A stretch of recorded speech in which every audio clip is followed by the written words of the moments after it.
Hello everyone, welcome to Bind EduTech. Students,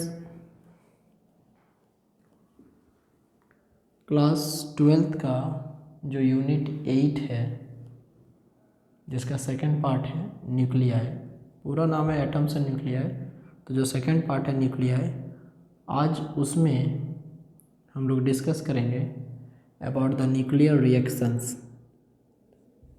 जैसे आप लोग इससे पहले केमिकल रिएक्शन के बारे ज़रूर सुने होंगे। हाइड्रोजन और ऑक्सीजन का केमिकल रिएक्शन के कारण पानी बनता है, जो पानी हम लोग पीते हैं। सोडियम और क्लोरीन का केमिकल रिएक्शन के कारण नमक बनता है, जिसका यूटिलाइजेशन हम लोग अपने डेली लाइफ में करते हैं। तो उसी प्रकार से जो न्यूक्लियर रिएक्शन है, इसमें एक स्टेबल न्यूक्लियस अदर एलिमेंट के न्यूक्लियस में चेंज हो जाता है जब उस पर हाई एनर्जेटिक पार्टिकल्स का बम्बार्डमेंट किया जाता है, मतलब चेंज हो जाता है। न्यूक्लियर रिएक्शन क्या है कि एक प्रोसेस जिसमें कि कोई स्टेबल न्यूक्लियस पर जब हाई एनर्जेटिक पार्टिकल्स का बम्बार्डमेंट होता है, हाई एनर्जेटिक पार्टिकल्स का जब बम्बार्डमेंट होता है तो उससे क्या होता है ना, वो अदर न्यूक्लियस में, अदर एलिमेंट के न्यूक्लियस में चेंज हो जाता है, और इस प्रोसेस को हम लोग न्यूक्लियर रिएक्शन कहते हैं। लिखेंगे कि the process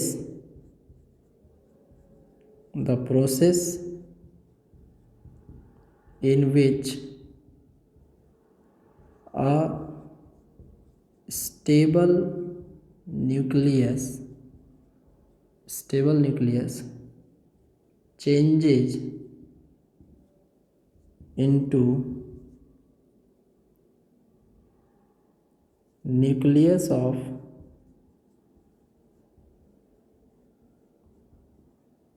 another element. The process in which a stable nucleus changes into nucleus of another element when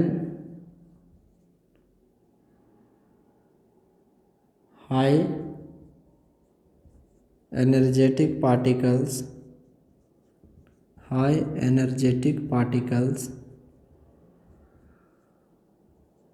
bombarded on it। जब हाईली एनर्जेटिक पार्टिकल्स किसी स्टेबल न्यूक्लियस पर बम्बार्डमेंट करते हैं और उसके बाद वो स्टेबल न्यूक्लियस किसी अदर न्यूक्लियस में बदल जाता है, तो इस प्रोसेस को हम लोग न्यूक्लियर रिएक्शन कहते हैं। जैसे मान लीजिए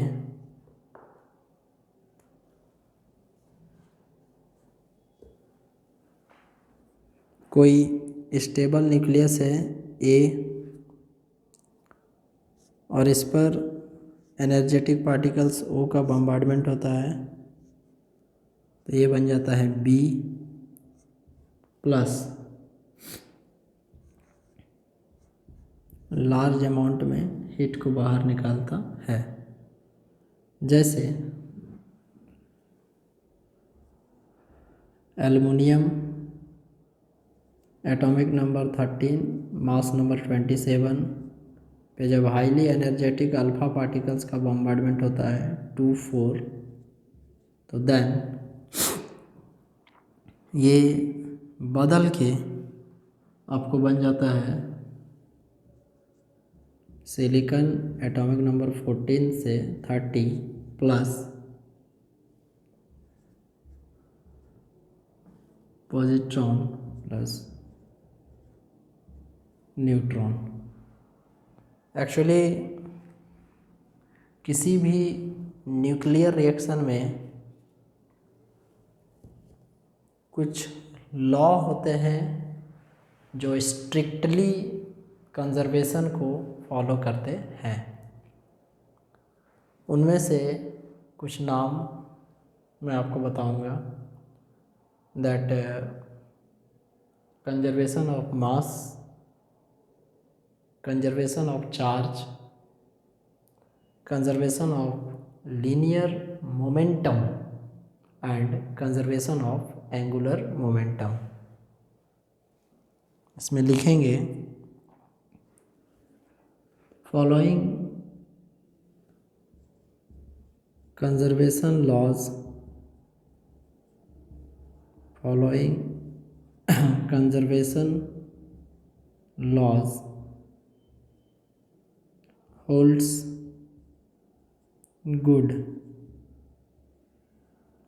good during nuclear reaction. Following conservation laws holds good during nuclear reaction. तो देखिए, सबसे पहले कंजर्वेशन ऑफ मास,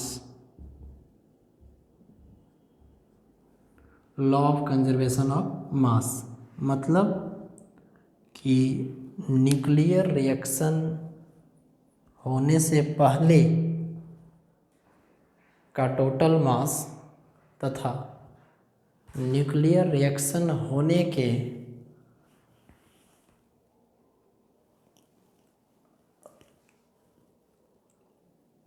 बाद का टोटल मास कंजर्व रहेगा, सेम रहेगा। तो पहला चीज़ ये फॉलो करता है कंजर्वेशन ऑफ मास को।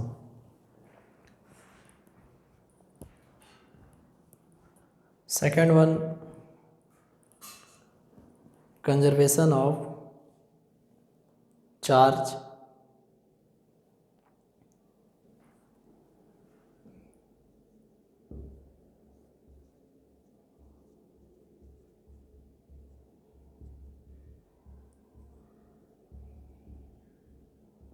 Conservation of charge. इसमें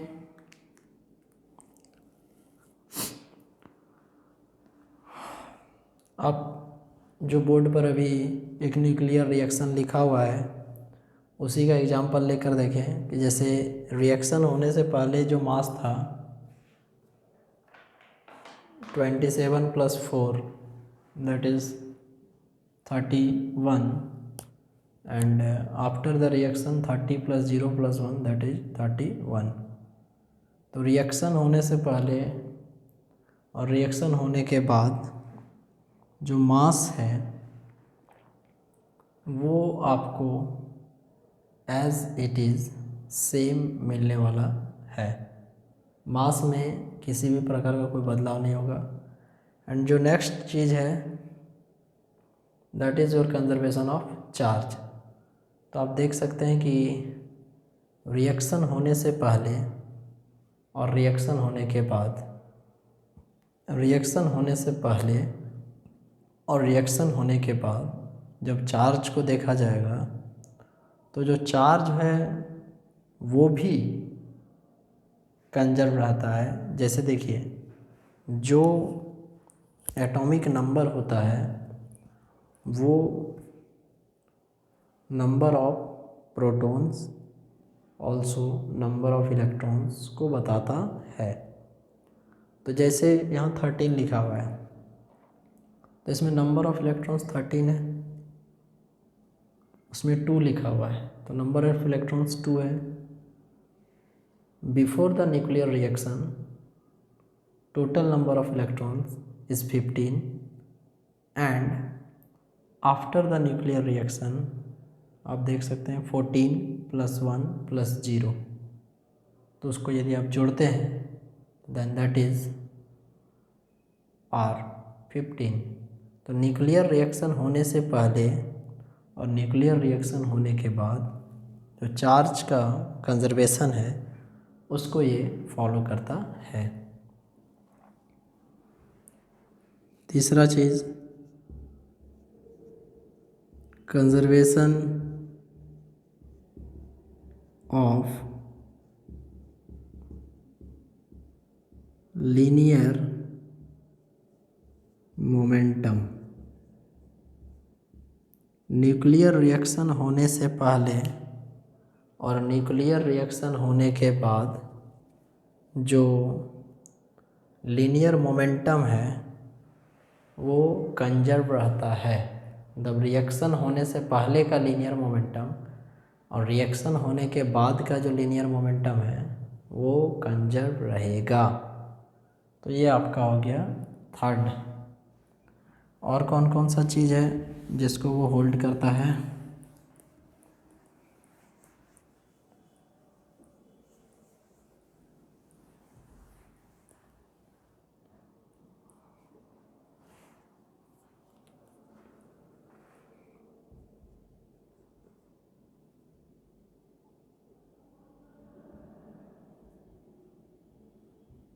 कंजर्वेशन ऑफ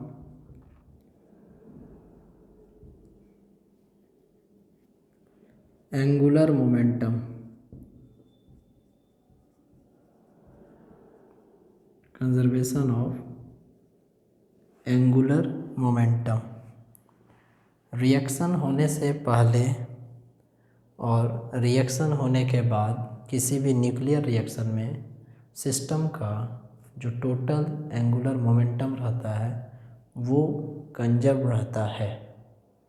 कोई भी न्यूक्लियर रिएक्शन होने से पहले और रिएक्शन होने के बाद पूरा जो एंगुलर मोमेंटम होता है सिस्टम का वो कंजर्व रहता है। इसके बाद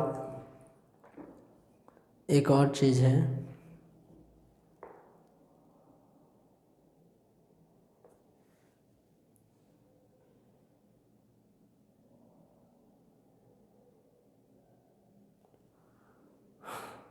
उसको हम लोग बोलते हैं कंजर्वेशन ऑफ एनर्जी। किसी न्यूक्लियर रिएक्शन में सिस्टम का जो टोटल एनर्जी होता है वो कंजर्व होता है। मतलब ये हुआ कि न्यूक्लियर रिएक्शन होने से पहले और न्यूक्लियर रिएक्शन होने के बाद जो एनर्जी है वो कंजर्व रहता है। रिएक्शन से पहले का एनर्जी और बाद का एनर्जी कंजर्व रहता है। स्टेटमेंट भी आप डेफिनेटली पढ़ चुके होंगे कंजर्वेशन ऑफ एनर्जी का, that energy can neither be created nor be destroyed, only it can be transferred from one body to another body. It transforms its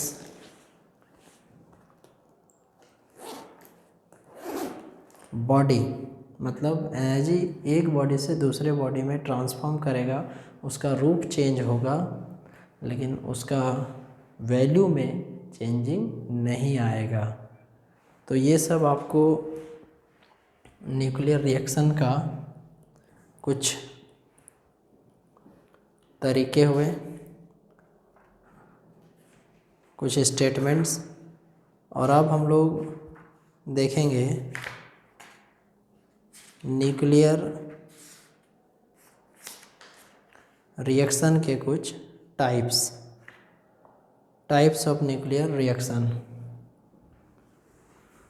अभी बहुत ही इंटरेस्टिंग और नॉलेजेबल चीज़ आपको बताया जा रहा है, इस पर ज़रा ध्यान देंगे। देखिए, टाइप्स ऑफ न्यूक्लियर रिएक्शंस। वैसे तो देखिए जो न्यूक्लियर रिएक्शन होता है उसमें एक होता है आपको nuclear fusion, nuclear fission. But वहाँ पहुँचने से पहले, वहाँ तक जाने से पहले हम लोग बात करेंगे some different types of nuclear reactions का। और वो ये है that alpha particle induced reactions. सबसे पहला है alpha particle induced reactions. Alpha particle induced reactions. तो अल्फ़ा पार्टिकल इंड्यूस्ड रिएक्शंस में एक एग्जांपल वेरी फर्स्ट, इसे B510 प्लस He2 ये बनाता है कार्बन 613 प्लस 1H1। इसको हम लोग अल्फ़ा पी रिएक्शन कहेंगे। और इसी में यदि एक बेरिलियम लेते हैं 5-9 प्लस अल्फ़ा पार्टिकल का बॉम्बार्डमेंट होने के बाद carbon 612 plus neutron 01 alpha N reaction. तो देखिए ये दोनों को समझिए ध्यान से। एक जो है ये अल्फ़ा पार्टिकल इंड्यूस्ड रिएक्शन है, मतलब ऐसा न्यूक्लियर रिएक्शन जिसको अल्फ़ा पार्टिकल इंड्यूस्ड करता है। न्यूक्लियर रिएक्शन ये एक तरीके का हम लोग कह सकते हैं कि आर्टिफिशियल न्यूक्लियर रिएक्शन है। इसमें इस रिएक्शन को अल्फ़ा पार्टिकल इंड्यूस करता है। आप देख सकते हैं जैसे इसको कहा गया अल्फ़ा पी रिएक्शन, यहाँ पर प्रोटॉन समझिएगा और यहाँ पर एन का मतलब आपको समझना है न्यूट्रॉन। यहाँ पे प्रोटॉन आपको बाद में दिखेगा, यहाँ पर न्यूट्रॉन दिखेगा। तो जैसे इस एलिमेंट पर या इस एलिमेंट के न्यूक्लियस पर जब अल्फ़ा पार्टिकल स्ट्राइक करता है तो वो कार्बन C613 प्लस प्रोटॉन निकलता है। और इसमें नेक्स्ट वाला आप देख सकते हैं बेरिलियम में, आप उसमें अल्फ़ा पार्टिकल को इंड्यूस करने से C612 प्लस न्यूट्रॉन निकल रहा है। तो इस प्रकार से एक जरा सा थोड़ा सा आप ध्यान दीजिएगा, ये 4 हो जाएगा, 5 लिखा गया था, 4 होगा।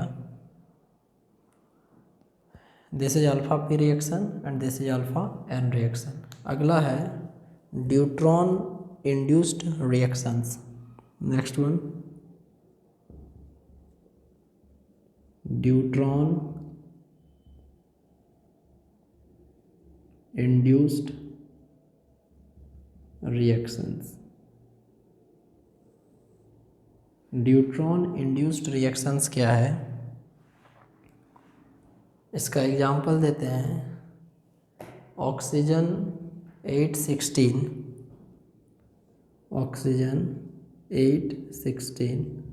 प्लस 1H2 ये रिएक्ट करके बनाएगा नाइट्रोजन 714 प्लस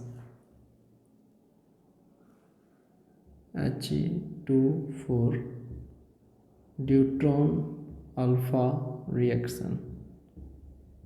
देखिए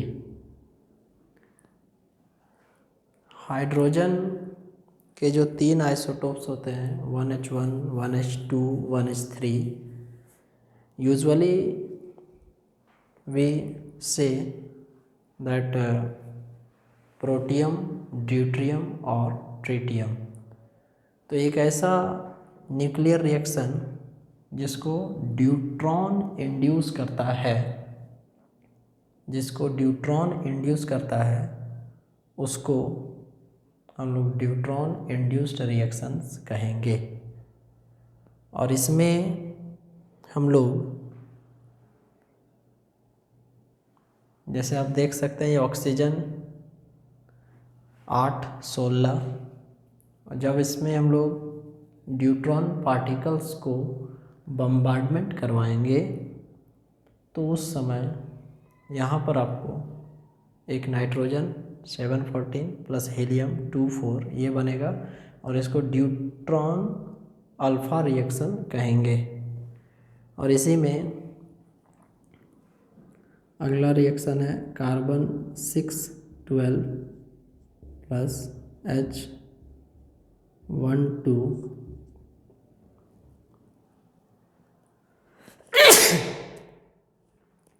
इसमें नाइट्रोजन बनेगा N713 प्लस न्यूट्रॉन 01, इसको न्यूट्रॉन रिएक्शन कहेंगे, न्यूट्रॉन रिएक्शन। और इसके बाद नेक्स्ट एग्जांपल है जैसे लिथियम है,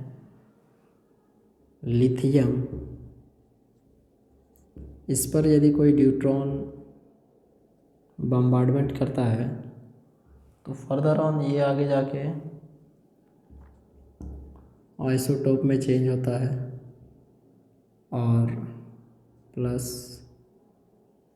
1H1, ये कहलाता है ड्यूट्रॉन प्रोटॉन रिएक्शन।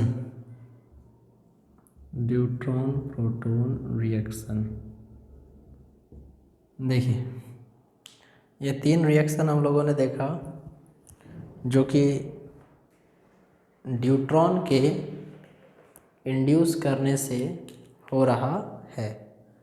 तो इन इक्वेशंस में हम लोग का मेजर जो हेल्प है, जो पूरा रिएक्शन को कैरी कर रहा है, वो है ड्यूट्रॉन।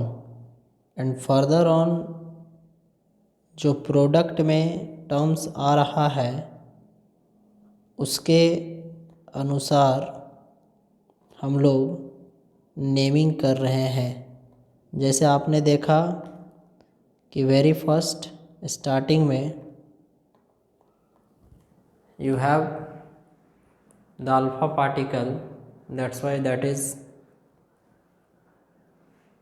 Deuteron alpha reaction. और उसके बाद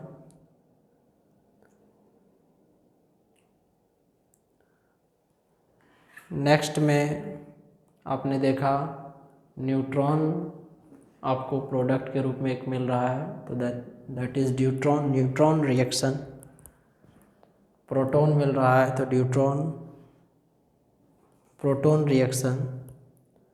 अब इसी तरीके से हम लोग फर्दर ऑन तरह तरह के पार्टिकल में से proton induced reaction, neutron induced reaction, gamma ray photon induced reaction, ये सब के बारे पढ़ने वाले हैं।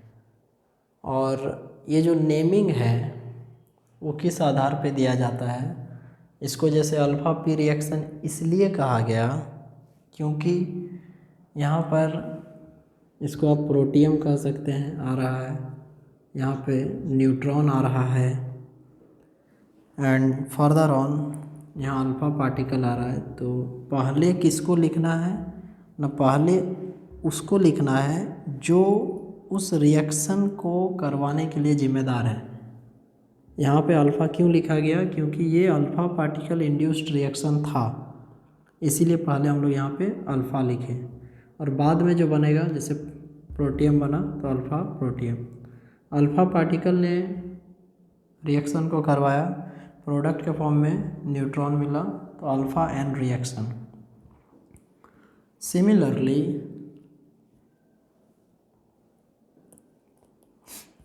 इस रिएक्शन को आप देखिए कि इस रिएक्शन को स्टार्ट करता है न्यूट्रॉन,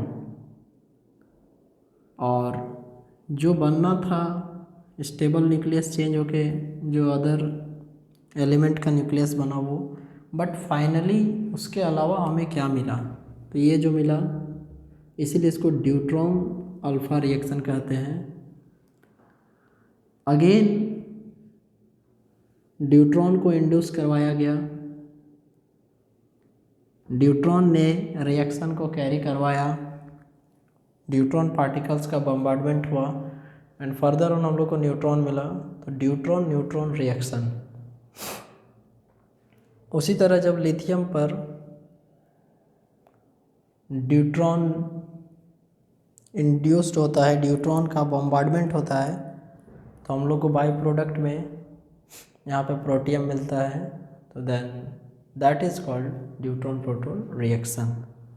तो इस प्रकार से देखा हम लोगों ने अभी दो तरह का रिएक्शन। फर्दर ऑन हम लोग को पढ़ना है proton induced reaction, neutron induced reaction. Proton induced reaction वो होगा जिसमें जो प्रोटॉन्स होंगे वो न्यूक्लियर रिएक्शन को इंड्यूस्ड करवाएंगे एंड न्यूट्रॉन इंड्यूस्ड में न्यूट्रॉन करवाएंगे। उसके बाद आता है gamma ray photon induced reactions. कुछ ऐसे भी रिएक्शंस होंगे जिसको गामा रे कैरी करवाएंगे, तो then that is called gamma ray photon induced reaction. और उसके बाद न्यूक्लियर रिएक्शन में हम लोग ज़रा बात करेंगे इंडोथर्मिक और एक्सोथर्मिक के बारे में। ओके स्टूडेंट्स, तो अभी का आपका क्लास यहीं तक रहेगा। नेक्स्ट क्लास में हम लोग इसके आगे देखेंगे। Take care of your self. Thank you very much. Bye.